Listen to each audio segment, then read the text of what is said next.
160 rupees.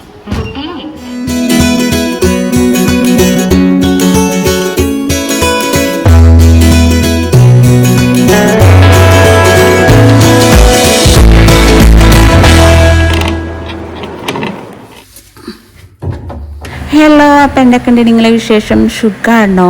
അപ്പം എൻ്റെ ഷോപ്പിങ്ങൊക്കെ നിങ്ങൾക്ക് കാണണ്ടേ, അതിലുള്ള വിശേഷങ്ങളൊക്കെ അറിയണ്ടേ? അപ്പോൾ വീഡിയോ മുഴുവനായി കാണണേ. അതേപോലെ തന്നെ വൈകുന്നേരത്തെ സാൻഡേ കൂടെ പെട്ടെന്ന് റെഡിയാക്കാൻ പറ്റിയിട്ടുള്ള റെസിപ്പീസൊക്കെ കാണിക്കുന്നുണ്ട്. എന്നും പറയുന്നത് പോലെ തന്നെ വീഡിയോ മുഴുവനായി കണ്ടോക്കി. കണ്ടിട്ട് ഇഷ്ടമാകുന്നുണ്ടെങ്കിൽ ലൈക്ക് കൊടുക്കുക. നിങ്ങൾ എന്തെങ്കിലും ഒന്ന് കമൻ്റ് ആക്കളി. അങ്ങനെ ഇതാ വീഡിയോ തുടങ്ങിയിട്ടുണ്ട്. എൻ്റെ വിശേഷങ്ങളൊക്കെ ഞാൻ ഇതിലേക്ക് പറയുന്നുണ്ട് കേട്ടോ. നമ്മളെ വീട്ടമ്മമാർക്ക് അങ്ങനെ പെട്ടെന്നൊന്ന് പിടിയെന്ന് നോക്കിയിട്ട് അങ്ങനെ പുറത്തിറങ്ങാൻ പറ്റൂല. എന്താണെന്ന് വെച്ചാൽ ഫുഡ് ഉണ്ടാക്കി വെക്കണം, അതേപോലെ തന്നെ രാവിലത്തെ ചെറുതായിട്ടുള്ള ക്ലീനിങ് ഒക്കെ ഉണ്ടാകും. അപ്പോൾ അതെല്ലാം കഴിഞ്ഞാലല്ലേ നമുക്ക് നല്ല റാഹത്തായിട്ട് പുറത്തിറങ്ങാൻ പറ്റും. അപ്പോൾ ഇന്ന് എനിക്ക് കിച്ചണിലേക്കുള്ള കുറച്ച് ഐറ്റംസൊക്കെ വാങ്ങിക്കാനുണ്ട്. അതായത് ഗ്രോസറി ഐറ്റംസാണ് കേട്ടോ. അപ്പം പോകുന്നതിന് മുമ്പായിട്ട് ഇതാ ആദ്യം ഫ്രിഡ്ജ് തന്നെയാണ് ക്ലീനാക്കി എടുക്കുന്നത്. ഞാൻ ഇന്നലെ കുറച്ചൊക്കെ ക്ലീനാക്കി എടുത്തിട്ടുണ്ടേനും. അപ്പോൾ ഇന്ന് ചെറുതായിട്ടൊന്ന് അവിടെ എല്ലാം ഒന്നും തടസ്സം കൂടി കൊടുക്കുന്നുണ്ട്. സാധനങ്ങളൊക്കെ ഉണ്ടാകുന്നാൽ കുറച്ച് സാധനങ്ങളൊക്കെ ഇതിൻ്റെ അകത്തിൻ്റെ ഇളക്കിയിട്ട് വെക്കേണ്ടത്. ഞാനിങ്ങനെ ഷോപ്പ് ചെയ്യുന്ന സമയത്ത് രണ്ടാൾ എൻ്റെ കൂടെ വരാറുണ്ട്. പക്ഷെ ഇന്ന് വരാൻ കഴിയില്ല. എന്താണെന്ന് വെച്ചാൽ ഇന്ന് സ്കൂളുണ്ട്. എനിക്കാണെങ്കിൽ ഇന്ന് പോകാണ്ടിരിക്കാനും പറ്റില്ല. ഇന്ന് പോയിട്ടില്ല. പിന്നെ നാളെ കറി ഉണ്ടാക്കാൻ വേണ്ടിയിട്ടുള്ള ഐറ്റംസ് ഒന്നും ഉണ്ടാവില്ല. തക്കാളി എല്ലാം കഴിച്ചിട്ടുണ്ട്. ആകെ ഒരു ഒന്നാറ്റേ ബാക്കിയുള്ളൂ. അതും നോക്കിയിരിക്കാൻ പറ്റില്ലല്ലോ. അതാണ് ഞാൻ പെട്ടെന്ന് റെഡിയായിട്ട് പെട്ടെന്ന് പോകാൻ നോക്കുന്നത്. കാരണം വെച്ചാൽ വന്നിട്ട് എനിക്ക് ബാക്കിയുള്ള പണികളൊക്കെ ഉണ്ട്. ബാക്കിയുള്ള പണികളെന്ന് വെച്ചാൽ ഡ്രസ്സൊക്കെ മെഷീനിലൊക്കെ ഇടാനുണ്ട്. അപ്പോൾ അതൊക്കെ ഇട്ടിട്ട് പോകാൻ നിന്നാൽ പിന്നെ എൻ്റെ പോക്ക് നടക്കൂല. അതുകൊണ്ട് വന്നിട്ട് ആ ഒരു കാര്യം ചെയ്യാനുണ്ട്. ഞാൻ പിന്നെ രാവിലെ വേഗം രാവിലത്തെ കിച്ചണിൻ്റെ ക്ലീനിങ് ഉണ്ടാവില്ലേ, പാത്രം കഴുകൽ, അതേപോലെ തന്നെ കണക്ക പൂർത്തിയാക്കൽ, അതൊക്കെ പെട്ടെന്ന് തന്നെ റെഡിയാക്കി എടുത്ത് അത് അലങ്കോലമായിട്ട് കിടക്കുമ്പോഴേ നമുക്ക് എന്തോ പോലെ ഉണ്ടാകുക. അപ്പം അത് രാവിലെ തന്നെ ചെയ്യണം. അലക്കുന്ന കാര്യം പിന്നെ നമുക്ക് പ്രശ്നമില്ല. അപ്പം അത് മേലിൽ നിന്ന് വാഷിംഗ് മെഷീനിൽ ഇടുന്നതല്ലേ, അത് പ്രശ്നമൊന്നുമില്ല.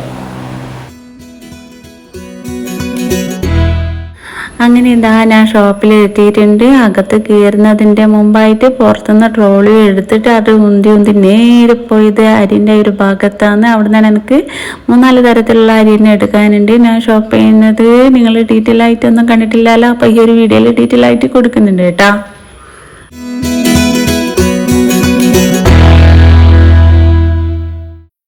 ഈ ഒരു ഭാഗത്ത് ഫുള്ളായിട്ട് വരുന്നത് അരിയാണ്. പിന്നെ ഞാൻ എടുക്കുന്ന അരി എന്ന് വെച്ചാൽ ഇതാ വെള്ളക്കുറവ അരി തന്നെയാണ്. പിന്നെ വെള്ളക്കുറവ തന്നെ ഒരു 3-4 തരത്തിലുള്ള ഇവിടെ കാണുന്നുണ്ട്. ഞാൻ കഴിഞ്ഞ വീട്ടിൽ പറഞ്ഞില്ല, ഞാൻ വെള്ളക്കുറവ അരി എടുക്കാറ്. അതാണ് കഴിക്കാനും നമുക്കെല്ലാം ഇഷ്ടം. പിന്നെ അത്യാവശ്യം വേവും കുറവ് തന്നെയാണ്. പിന്നെ ഇവരുടേതായ ഒരു അരിയുണ്ട്, അതായത് സ്മൈലിൻ്റെ തന്നെ ഒരു അരിയും കൂടി വരുന്നുണ്ട്. അത് സാമ്പിളാക്കാൻ വേണ്ടിയിട്ട് അത് ഞാനിപ്പോൾ 1 കിലോയും കൂടി എടുത്തിട്ടുണ്ട്. എന്താണെന്ന് നോക്കട്ടെ, എന്നാൽ പിന്നെ അടുത്ത തവണ നമുക്ക് വന്നിട്ട് എടുക്കാമല്ലോ. ഈ ഒരു സ്മൈലിൻ്റെ അരിക്ക് വരുന്നത് ഇത്രയാണെന്നപ്പോൾ 44 അല്ലേ? 44 ഒന്ന് അവിടെ കാണിക്കുന്നത്. ഞാൻ വീഡിയോ എഡിറ്റ് ചെയ്യുമ്പോൾ അത് ഇതെല്ലാം കാണുന്നത് കേട്ടോ. പിന്നെ വെള്ളക്കുറവ് അരി ഉണ്ടല്ലോ, അതിന് 50 വരുന്നത് കിലോനാണ് കേട്ടോ. ഞാനത് മൊത്തത്തിൽ 2 കിലോനാണ് എടുത്തത് കേട്ടോ. ഇവരുടേതായ അതായത് സ്മൈലിൻ്റെ തന്നെ 2 കിലോന് എടുത്തിട്ടുണ്ട്. 1 കിലോ വേണ്ട 2 കിലോനാന്ന് ആക്കാമെന്ന് വിചാരിച്ച്. പിന്നെ ഇപ്പുറത്തത് ഉണ്ടല്ലോ വെള്ളക്കുറവ അരി, അത് 5 കിലോനാണ് എടുത്തിട്ടുള്ളത്. അങ്ങനെ മൊത്തത്തിൽ 7 കിലോന് എടുത്ത്. പിന്നെ അങ്ങനെ ചാക്കരി അങ്ങനെ എടുക്കാറില്ല, നമ്മൾ അത്രയല്ലേ ആളുള്ളൂ. പിന്നെ എന്തായാലും ഞാൻ മാസത്തിൽ ഇങ്ങോട്ടേക്ക് വരുന്നുണ്ടല്ലോ, പിന്നെ വെറുതെ ചാക്കരി എടുക്കണ്ടെന്ന് വിചാരിച്ച്. പിന്നെ അടുത്തതായിട്ട് എടുക്കേണ്ടത് പിന്നെ നെയ്ച്ചോറ്റിൻ്റെ അരി. അപ്പം ഞാൻ എടുക്കുന്ന അരി കാണണമല്ലോ നിങ്ങൾക്ക്. നേരിയ അരി പിന്നെ ഞാനിങ്ങനെ 2 ബ്രാൻഡായിട്ട് എടുക്കാറ്. ഒന്ന് കൈമ ഗോൾഡ്, ഇനി അഥവാ കൈമ ഗോൾഡ് എടുക്കുന്നില്ലെങ്കിൽ ആശുർവ അരി. അതിൽ നിന്ന് ഏതെങ്കിലും ഒരു അരി നിർബന്ധമായിട്ട് എടുക്കും. ഇന്ന് പിന്നെ കൈമ ഗോൾഡ് എടുത്തത്, കഴിഞ്ഞ തവണ ആശുർവ അരിയാണ് എടുത്തത്. ഇനി പിന്നെ വേറൊരു ബ്രാൻഡും കൂടി എടുക്കാറുണ്ട്, പിന്നെ ബിരിയാണി ഗോൾഡ് എന്ന് പറഞ്ഞിട്ട്. അത് പിന്നെ പാക്കറ്റിലാന്ന് വരാറ്. അത് നെയ്ച്ചോറ്റിന് അടിപൊളിയാണ് കേട്ടോ. ഞാൻ അത് അധികം വെക്കാറുണ്ട് നെയ്ച്ചോറാക്കിയിട്ട്. പിന്നെ ബിരിയാണി ഗോൾഡ് എടുത്തിട്ടില്ല. അതിന് പകരമായിട്ട് കൊലാജി റൈസ് എന്ന് പറഞ്ഞിട്ട് പുതിയൊരു അരി ഇവിടെ കാണുന്നുണ്ട്. അത് നല്ലുണ്ട് എന്നിട്ട് നെയ്ച്ചോറ്റിന്. അപ്പോൾ പിന്നെ അത് നമ്മൾ റെഡിയാക്കി നോക്കട്ടെ. അങ്ങനെ കൈമ ഗോൾഡും കൊലാജി റൈസാണ് എടുത്തിട്ടുള്ളത്, നേരിയരി. അങ്ങനെ ഇതുവരെ കാണപ്പെടാത്ത അരികളൊക്കെ ഇവിടെ കാണുന്നുണ്ട്. അതിനെ പറ്റിയ പേര്, ഈ പേരൊക്കെ ഇവിടുന്ന് എങ്ങനെ ആര് കണ്ടുപിടിച്ചോ? മുന്താസ് റൈസ്, പിന്നെ എന്താണ് പേര്, റോസ് റൈസാ, അങ്ങനെ എന്തെല്ലോ കാണുന്നുണ്ട്. റബ്ബുല്ലാലിമീൻ തമ്പുരാൻ, ഈ പേരെല്ലാം ആര് കണ്ടുപിടിച്ചു, എൻ്റെ പേരെല്ലാം കൊടുത്തുടേനു. പിന്നെ ഇതാ അടുത്തതായിട്ട് എടുക്കാൻ പോകുന്നത് ഫ്രൈഡ് റൈസിൻ്റെ അരിയാണ്. കഴിഞ്ഞ തവണ മന്തി റൈസിൻ്റെ അരി കുറച്ച് കൂടുതലായിട്ട് എടുത്തിട്ട് ബാക്കി ഉണ്ടായിരുന്നു. അതുകൊണ്ട് ഇത്തവണ അത് ഒഴിവാക്കിയിട്ട് ഫ്രൈഡ് റൈസിൻ്റെ അരിയിലേക്കാണ് പോയിട്ടുള്ളത്. അങ്ങനെ മൊത്തത്തിൽ ഒരു 3-4 തരത്തിലുള്ള അരി എടുത്ത്, പിന്നെ പച്ചരി വേണമായിരുന്നു. പിന്നെ പച്ചരി ഞാൻ ഒഴിവാക്കിയിട്ട് നോക്കിയിട്ട് എടുക്കാമെന്ന് വിചാരിച്ചു ലാസ്റ്റ് തൊട്ട്. ഇപ്പം നിങ്ങൾക്ക് മനസ്സിലായില്ലേ, ഞാൻ ട്രോളി എടുത്തിട്ട് നേരെ ഉന്തി വന്നത് അരിൻ്റെ ഭാഗത്താണ് എന്ന്. അരിയാണ് എനിക്ക് കുറച്ച് കൂടുതലായിട്ട് എടുക്കാനുള്ളത്. അപ്പോൾ അരി കുറച്ച് കൂടുതൽ കനം ഉള്ളതാണ്. അപ്പോൾ അതല്ലേ ട്രോളിയിൽ വെച്ചാൽ അടിയിൽ കിടക്കേണ്ടത്, അതുകൊണ്ടാണ് നേരെ കൊടുത്തേക്ക് വിട്ടത്. ഇനിയുള്ള ഓരോന്ന് സ്പീഡായിരിക്കും. അപ്പോൾ ഇതാ സർഫ് പൊടി ഇത് എടുത്തിട്ടുണ്ട്. ഇത്തവണ ഞാനൊന്ന് മാറ്റി പിടിച്ചിട്ടുണ്ട്. പിന്നെ ചായപ്പൊടിൻ്റെ കാര്യത്തിലാണ് എനിക്കൊരു സംശയം കേട്ടോ. അവിടെ ഇങ്ങനെ 2-3 തവണ ഇങ്ങനെ നോക്കിയിരുന്ന് പിന്നെ കണ്ണൻ ദേവനാണ് എടുത്തത്. അപ്പം നിങ്ങളുടെ അഭിപ്രായം ഏതാണ് നല്ലത് എന്ന് കമൻ്റ് ആക്കണേ. അതിന് മാത്രമേ എനിക്കൊരു ഡൗട്ട് വന്നിട്ടുണ്ട്. കണ്ണൻ ദേവനാണ് ഞാൻ എടുത്തത് നല്ല തന്നെയാണോ, എനിക്കൊന്നും ഓരോരോ ഇതാവാറില്ല ചായപ്പൊടിക്ക്. പിന്നെ ഇതാ അടുത്തത് ഹോർലിക്സ്. വേറെ ഒന്നിനും അങ്ങനെ പ്രശ്നം വരാറില്ല. ചായപ്പൊടി ഒരു ഇത് കിട്ടുന്നില്ല. ഏതാ നല്ലതെന്നുള്ളൊരു കാര്യം നിങ്ങൾ കമൻ്റ് ആക്കണേ പ്ലീസ്. ഇനി അടുത്തതായിട്ട് ഇതാ പഞ്ചസാര ഞാൻ ആദ്യം 1 കിലോൻ്റെ കട്ടേനെ എടുത്തത്. പിന്നെ നമുക്ക് ഓർമ്മ വന്നത് പഞ്ചസാരൻ്റെ 2 ടബ് കാലിയാടല്ല, അതെല്ലാം കൈ വെച്ചിട്ടല്ലേ ഉള്ളത്. അപ്പോൾ 1 കിലോ പോരാലോ, 2 കിലോ വേണമല്ലോ എന്ന് വിചാരിച്ചിട്ട് പെട്ടെന്ന് 2 കിലോനെ എടുത്ത്. പിന്നെ ഇതാ മൈദ, അങ്ങനെ മൈദ എടുത്ത്. പിന്നെ അതാ കടുക് പിന്നെ കഴിഞ്ഞ മാസം വാങ്ങിയത് കുറച്ച് ബാക്കി ഉണ്ട്, എല്ലാം കുറച്ച് ബാക്കിയുണ്ട്. പഞ്ചസാര മാത്രമേ ഫുള്ളായിട്ട് കഴിഞ്ഞിട്ടുള്ളൂ. പിന്നെ ഇതാ കടല പിന്നെ 2-3 തരത്തിലുള്ള കടലൊക്കെ എടുക്കും രാവിലെ. പിന്നെ ഈ ഒരു കടല കൊണ്ടുള്ള കറിയെല്ലാം തന്നെയാണ്. പിന്നെ 1/2 kg ഞാൻ ഇതാണ് എടുത്തത്. നിങ്ങൾ ഏത് നെയ്യാണ് എടുക്കാറ് അതൊന്ന് കമൻ്റ് ആക്കണേ. ഇതാണ് എനിക്ക് നല്ലതായിട്ട് തോന്നാറ്. ഈ ഒരു പശു നെയ്യ് എന്നെല്ലാം പറയുന്നൊരു സംഭവം ഉണ്ടല്ലോ, 1/2 kg, അതാണ് നല്ലതെന്ന് എനിക്ക് തോന്നാറ്. പിന്നെ ഇതാ സാൽറ്റ്, അത് ഈ ഒരു നല്ല അടിപൊളി ലുക്ക് കളറുള്ളത് കണ്ടുകൊണ്ട് ആ ഒരു ഉപ്പ് എടുത്ത്. ഉപ്പിൻ്റെ ഒന്നും പിന്നെ എനിക്ക് പ്രത്യേകിച്ചിട്ടുള്ള ഒരു ഇതൊന്നുമില്ല, അത് കണ്ടതങ്ങ് എടുക്കലാണ്. പിന്നെ ഇനി വെജിൻ്റെ ഭാഗത്തേക്ക് പോവാം. തക്കാളിയാണ് ഞാൻ ഫസ്റ്റ് എടുക്കുന്നത്. തക്കാളിക്ക് എന്തൊരു മൊഞ്ചാന്നല്ലേ, കാണുമ്പോൾ എനിക്ക് ഇങ്ങനെ ഇരിയണല്ലോ എന്തൊരു കളറ്. അപ്പോൾ തക്കാളിക്ക് ഇന്നത്തെ റേറ്റ് 12 രൂപയാവാണ് പോലും. പിന്നെ കാർഡിലാണ് കേട്ടോ, കാർഡിലാണോ അല്ല മൊത്തത്തിലാത്തോന്നു. പിന്നെ ഇതിനിടയ്ക്ക് തക്കാളിക്കൊക്കെ നല്ല റേറ്റ് ഉണ്ടാവില്ല അല്ലേ. ഇത് 12 രൂപയുള്ളൂ മുല്ല. അപ്പോൾ ഇങ്ങനെ കുറഞ്ഞെന്ന് കാണുമ്പോൾ കുറച്ച് കൂടുതൽ തന്നെ എടുക്കുക. പിന്നെ അടുത്തതായിട്ടുള്ള അതിൻ്റെ ഒരു കളർ എന്തോ പോലെ, അപ്പോൾ എനിക്കത്ര ഇഷ്ടമായിട്ടില്ല. പിന്നെ ഇനി എന്താണ്, ഇന്ന് ഒനിയനക്ക് ഭയങ്കര റേറ്റാണ് കേട്ടോ, 65 രൂപയുണ്ട് പോലും. തക്കാളിൻ്റെ വില കുറഞ്ഞേരം ഒനിയനക്ക് വില കൂടി. പിന്നെ കുറഞ്ഞതുകൊണ്ട് കൂടിയോണ്ട് ഞാൻ ഒനിയൻ കുറച്ച് എടുത്തിട്ടു, അല്ലെങ്കിൽ ഒരു 5-6 കിലോന് എടുക്കാറുണ്ട്. ചിലപ്പം കുറയാൻ ചാൻസ് ഉണ്ട്, അന്നേരം കൂടുതൽ വാങ്ങിക്കാം. അങ്ങനെ അടുത്തത് വെണ്ടയാണ്. അത് പിന്നെ മക്കൾക്ക് എന്തായാലും നിർബന്ധം തന്നെയാണ്. അതിപ്പാണ് മക്കൾക്ക് അങ്ങനെ നിർബന്ധമായത്. ഞാൻ ഗൾഫിൽ പോയ സമയത്ത് ഇവർ വെണ്ട കൂട്ടി ഇവർക്ക് ഇഷ്ടം കൂടി വന്നു തോന്നും. കാരണം വെച്ചാൽ ഉമ്മാനെ അടുത്ത് കൂടുതൽ വെണ്ട വറുക്കാറില്ല, അതായിരിക്കും അവർക്കൊരു ഇഷ്ടം വന്നിട്ടുണ്ടാവുക എന്ന് വിചാരിക്കുന്നു. അല്ലാതെ മുമ്പൊന്നും വെണ്ട എന്നോട് അത്ര വലിയ ഇഷ്ടമൊന്നും ഉണ്ടാവാറില്ല. അന്നേരം വെണ്ട വറുത്താൽ പറയുക ഇതെന്തെന്നാന്ന്. ഇപ്പം എന്താണെന്നറിയില്ല, ഇപ്പം ഇങ്ങോട്ട് ചോദിച്ച് വാങ്ങാൻ തുടങ്ങി. വെണ്ട വറവുണ്ടോ എന്ന് ചോദിക്കും. അങ്ങനെ അടുത്തതായിട്ട് ഇതാ ഒരു മൊഞ്ചത്തെയും കൂടി വന്നിട്ടുണ്ട്. ക്യാരറ്റ്, ഇത് കാണുമ്പോൾ എനിക്ക് ക്യാരറ്റ് പൊളിയാന്ന് ഓർമ്മ വന്നത്.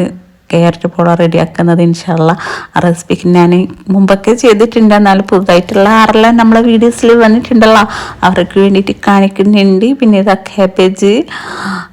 കേബേജ് എടുത്തിട്ടുണ്ട്. പിന്നെ എടുത്തത് ഈ ഒരു മധുര നാരങ്ങ, ഇത് നല്ല മധുരമുള്ളൊരു നാരങ്ങയാണ്. ഇതെന്തായാലും ഈ ഒരു പ്രദേശത്തുള്ളവരൊക്കെ പോയി വാങ്ങിക്കട്ടെ. ഞാൻ കഴിഞ്ഞ തവണ 1 കിലോ വാങ്ങിയിട്ട് സത്യം പറഞ്ഞാൽ എനിക്ക് മതിയായിട്ടില്ല. അത്രയും നല്ല മധുര നാരങ്ങ.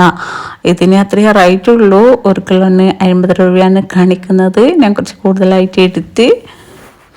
ഞാൻ ഒറ്റക്കാണല്ലോ ഷോപ്പ് ചെയ്യാൻ വേണ്ടിയിട്ട് വന്നത്. അപ്പോൾ ഒരു കയ്യിൽ മൊബൈലുണ്ട്, ഒരു കയ്യിൽ സാധനം എടുക്കാനുണ്ട്. നമുക്ക് വീഡിയോ എടുക്കണമല്ലോ, അപ്പോൾ അതാണ് ഇടയ്ക്കിടയ്ക്ക് ഇങ്ങനെ വീണുകൊണ്ടേയിരിക്കുന്നത്. അപ്പോൾ വീണുകൊണ്ടേയിരിക്കും ഞാനതങ്ങ് പൊറുക്കിക്കൊണ്ടേയിരിക്കുന്നുണ്ട്. റബ്ബുല്ലാലമീനെ തമ്പുരാനെ അങ്ങനെ നാരങ്ങൻ്റെ കാര്യത്തിൽ ഒരു തീരുമാനമാക്കി.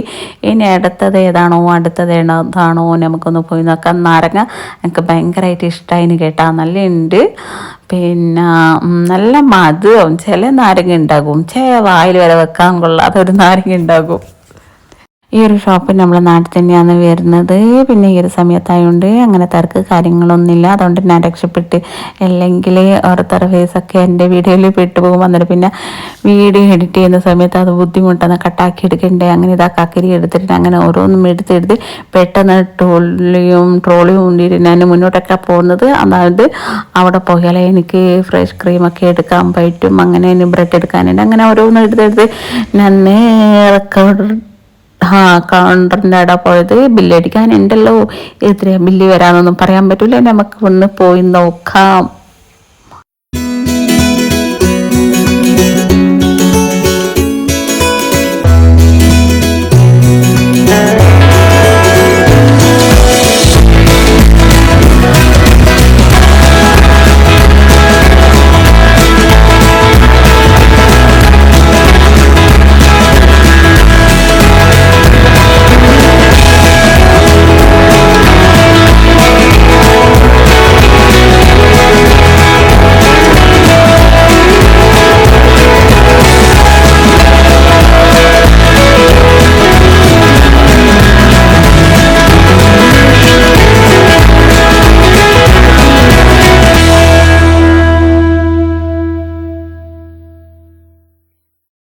അങ്ങനെ ഇന്നത്തെ ഷോപ്പിംഗ് ഇങ്ങനെയാണ്. ഇന്നത്തെ ഷോപ്പിംഗ് എന്തായാലും നിങ്ങൾക്ക് ഇഷ്ടമില്ലെങ്കിൽ അതിൻ്റെ അടുത്ത വീഡിയോ കണ്ടിട്ടില്ല എന്നാണ്. കാരണം വെച്ചാൽ ഇത്രയും നല്ലൊരു വീഡിയോ കാണിച്ചിട്ട് ഇഷ്ടമായിട്ടില്ല എന്ന് പറഞ്ഞാലോ അല്ലേ. അങ്ങനെ എനിക്ക് ചായ കുടിക്കാൻ മുട്ടിയിട്ട് അതിൽ നേരെ വീട്ടിലെത്തിയിട്ട് ചായക്ക് വേണ്ടിയിട്ട് ചായൻ്റെ കൂടെ വേണ്ടിയിട്ട് ബ്രെഡ് റോസ്റ്റ് ആണ് റെഡിയാക്കുന്നത്. അപ്പം അതിലേക്ക് മല്ലിയില എടുത്തിട്ടുണ്ട്, ഒരു പച്ചമുളക്, ഒരു വെളുത്തുള്ളി, അങ്ങനെ ഇതെല്ലാം മിക്സിയുടെ ജാറിലിട്ട് ഒന്ന് ജസ്റ്റ് ഒന്ന് ക്രഷ് ചെയ്തെടുക്കുന്നുണ്ട്. ഇനി ഇതിലേക്ക് വേണ്ടത് മുട്ടയാണ്. മുട്ട 2 ഇതാണ് ഒരു പാത്രത്തിലേക്ക് പൊട്ടിച്ച് എടുക്കുന്നുണ്ട്. പിന്നെ ഇതേപോലെ ബ്രെഡ് റോസ്റ്റ് കഴിച്ചിട്ടില്ലെങ്കിൽ എന്തായാലും കഴിച്ച് നോക്കണം, ഭയങ്കര ടേസ്റ്റാണ് മക്കളെ. എരിവ് ഇഷ്ടമുള്ളവരാണെങ്കിൽ പച്ചമുളകിൻ്റെ എണ്ണം വേണമെങ്കിൽ കൂട്ടിയെടുക്കുക. പിന്നെ ക്രഷ് ചെയ്ത ആ ഒരു കൂട്ടുണ്ടല്ലോ മുട്ടയിലേക്ക് ചേർത്തിട്ട് മൊത്തത്തിൽ നല്ലോണം ഒന്ന് മിക്സാക്കി എടുക്കുന്നുണ്ട്. ആവശ്യത്തിന് ഉപ്പും കൂടി ചേർത്ത് കൊടുക്കണം. അപ്പോൾ നിങ്ങൾക്കൊരു ഡൗട്ട് ഉണ്ടാകും, ഒനിയൻ വേണ്ടതെന്ന്. ഒനിയൻ തീരെ വേണ്ട. പിന്നെ ഇതിലേക്ക് പിന്നെ പുതിനയിലല്ല മല്ലിയില ഉണ്ടല്ലോ, അതാണ് അധികം വേണ്ടത് കേട്ടോ. എനിക്ക് 2 സ്റ്റെപ്പും മാറിപ്പോന്ന് റബ്ബേ പറയുമ്പോൾ. പിന്നെ അങ്ങനെ മൊത്തത്തിൽ നല്ലോണം മിക്സാക്കിയ ശേഷം ആവശ്യത്തിന് ബ്രെഡ് എടുക്കുക, അത് നിങ്ങൾക്ക് ഇഷ്ടമുള്ള ഷേപ്പിൽ കട്ടാക്കി എടുക്കുക. എന്നിട്ട് ഇതിങ്ങനെ ഫ്രൈ ആക്കി എടുക്കുക. അത്രേ പണിയുള്ളൂ. ഈ ഒരു ബ്രെഡ് ടോസ്റ്റ് നല്ല ടേസ്റ്റാണ് കഴിക്കാൻ വേണ്ടിയിട്ട്. പിന്നെ മല്ലിയില എന്തായാലും അധികം എടുക്കണം കേട്ടോ, അതിനെയാണ് ടേസ്റ്റ് ഇതിലേക്ക് വരുന്നത്. പിന്നെ അപ്പോൾ ഇന്നത്തെ ഷോപ്പിങ്ങും അതേപോലെ തന്നെ ഈ റെസിപ്പീസൊക്കെ നിങ്ങൾക്ക് ഇഷ്ടമായി എന്ന് വിചാരിക്കുന്നു. ഇതെന്തായാലും ഒന്ന് ട്രൈ ആക്കി നോക്കണേ. അപ്പോൾ ഓക്കെ, ബൈ.